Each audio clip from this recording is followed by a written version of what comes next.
To some, they are the ultimate tool for cinematic storytelling.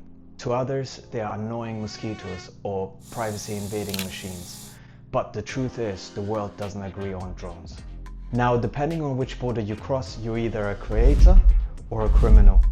Today we'll be going on a global tour. We're breaking down the world's view on flying drones, continent by continent, to see who's embracing the sky and who's trying to shut it down. In North America, specifically the US and Canada, the honeymoon phase is over. It's now the era of accountability. With the rollout of remote ID, the FAA treats your drone like a registered aircraft. The view here is generally positive for hobbyists, but the privacy debate is loud here.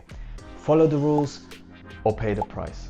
Let's cross the Atlantic and things get complicated. Europe has one of the most fascinating architectures on Earth, but they also have the strictest privacy laws. The view here is skeptical.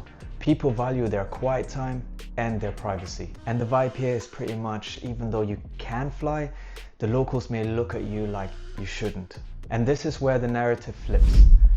In many African nations, drones aren't just toys, they are lifesavers. From delivering blood in Rwanda to stopping poachers in the savannah, the view here is utilitarian. Here is innovation first. Drones are solving infrastructure problems that roads couldn't. It's kind of like respect for the tech as a tool for progress. Asia is the heart of the industry. Since most of the world's drones are built here, the tech is woven into the culture. In places like China or Japan, you will see some of the most advanced drone light shows and agriculture tech on the planet.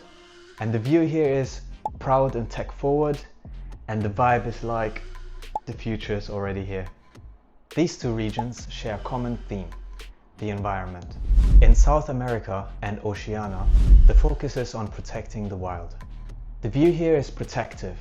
You'll find heavy restrictions over national parks and indigenous lands. It's like capture the beauty, but don't disturb the peace. So is the world closing its skies? Not exactly, it's just getting organized.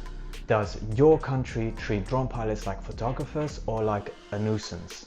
Drop your country and your experience below. And as always, thanks for watching. I'll see you on the next.